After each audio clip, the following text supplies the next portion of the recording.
Chapter 59. About humility.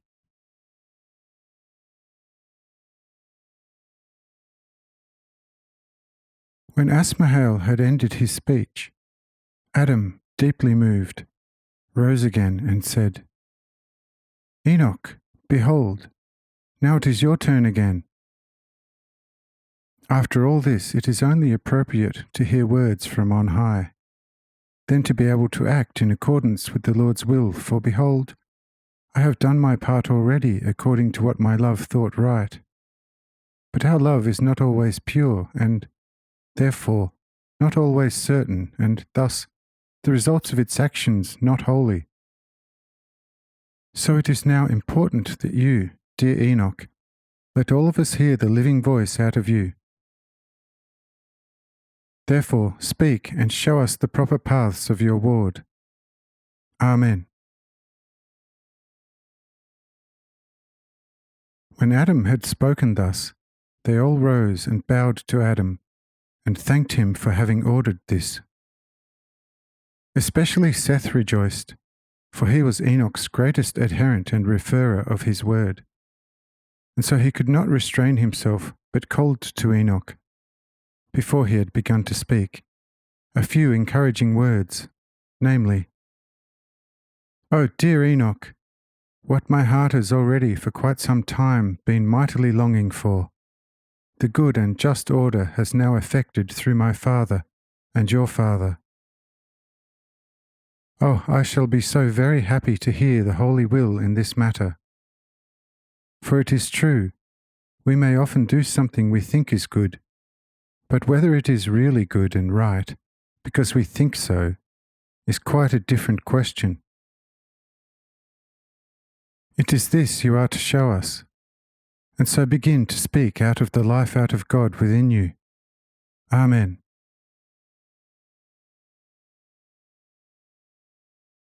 Then Enoch rose and began to speak to all, after having turned to me in his heart, saying within him, "O you most holy and loving great Father, Lord and God, give me, the weakest, your grace so that I may, in love and humility, faithfully reveal your will to the fathers, and give them in abundance out of you what their hearts are thirsting for.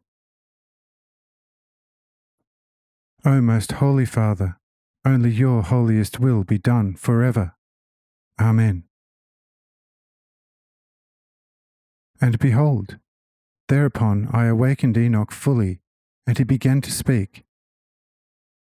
"O dear fathers, that this is your wish is only fair, for God's love surpasses everything, and all things are subject to his will. However, that you have called me to reveal to you in my weakness what all eternities will never comprehend and grasp, look, dear fathers, that is not just and fair of your fatherly dignity. Do you believe that the Lord has less regard for one person than for the other, if both act in accordance with his will?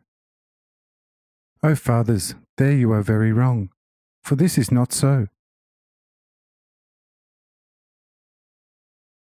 Raise your eyes to the spaces of infinity, full of light. Who among us can say that he is unable to see the extensive streams of light and all the things enveloped in it? Whose ear does not perceive even a slight breeze when it blows over withered leaves? Or is there one among us who has not been given perfectly usable senses and an actively feeling heart? If all of us have been given this by the Lord without distinction, how should someone be more or less the Lord's, having originated from him and wishing to return to him again?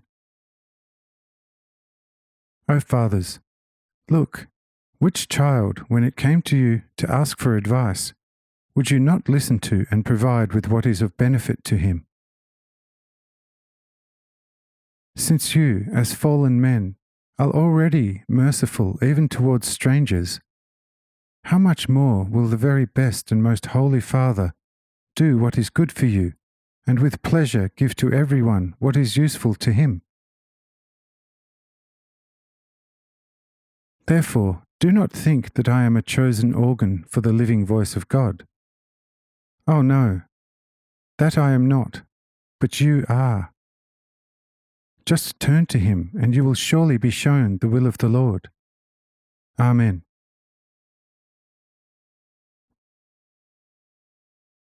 After that, Enoch was silent, turned within, and thus also to me.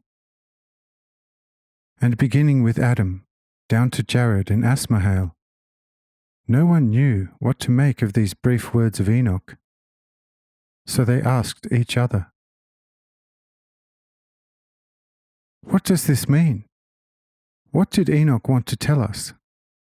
That we might, like him, speak a word of life from the height of God? Let this understand whoever may. We do not." In this way they were talking among themselves, and they all marvelled at Enoch's so plain and brief speech in this instance.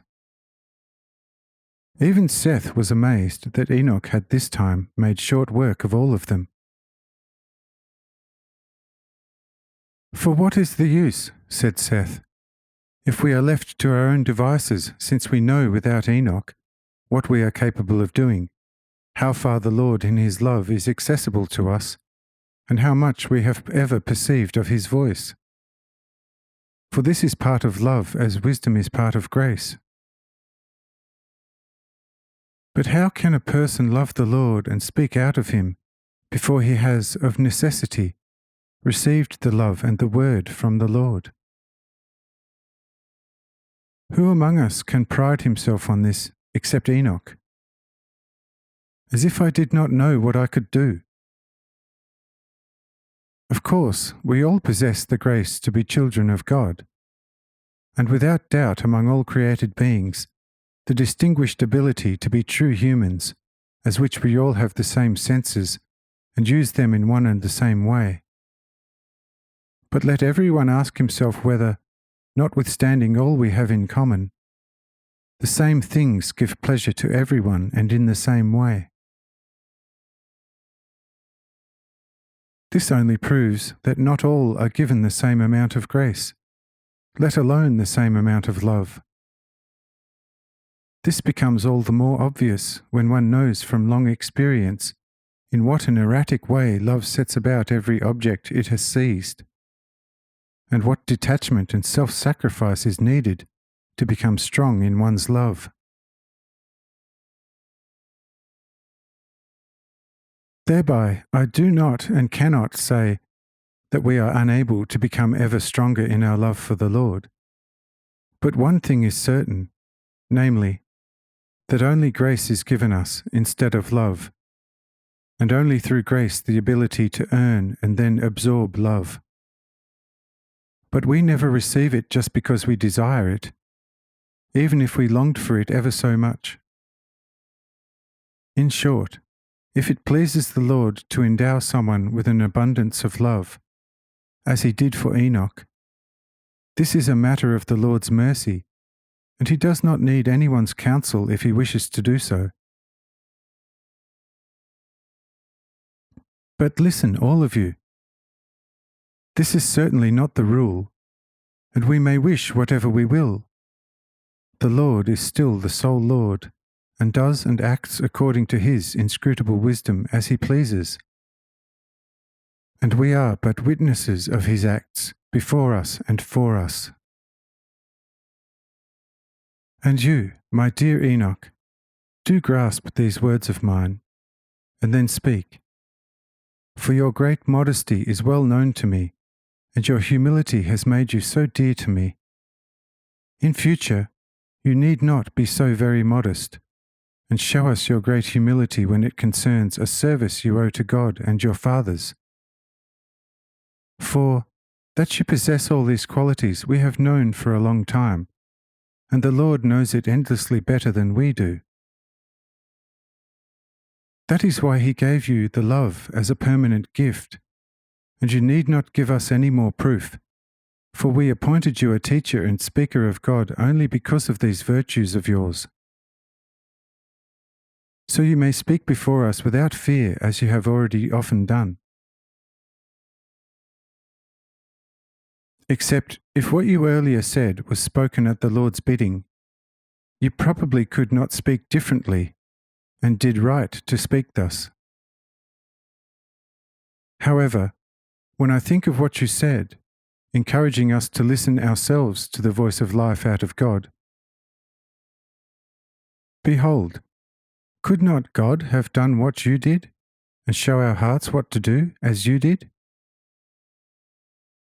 But since you have already begun to speak out of God in this way, it is not enough to simply point us to Him, from whom we have received all things, of which we are all aware. But in view of the fact that the Lord, for the benefit of all, has especially endowed one, it is only fair that He help with this abundance in one way or another those who are less gifted. Only thereby can we prove to the Lord that we are truly His children. Behold, therefore also modesty and humility have, and must have, their most wise and useful limits. Take it from the natural point of view. Look, if we, when the Father told us about His physical weakness, had, from exaggerated humility, been afraid to grant Him what He asked for, oh, what use would our exaggerated humility have been to Him, if no one had dared provide Him with food and drink? Therefore, true humility must never go beyond the sphere of loving activity, if it is to be truly pleasing to the Lord. And so it is our duty to help each other as long as we tell each other that in this or that we need one another.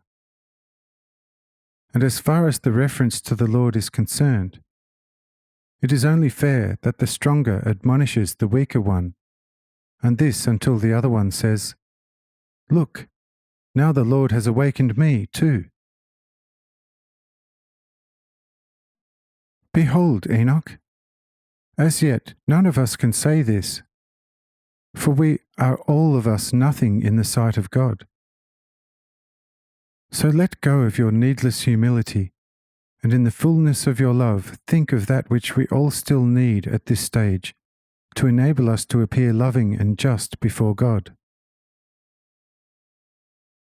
Oh, do not hesitate and satisfy our love for God. Amen.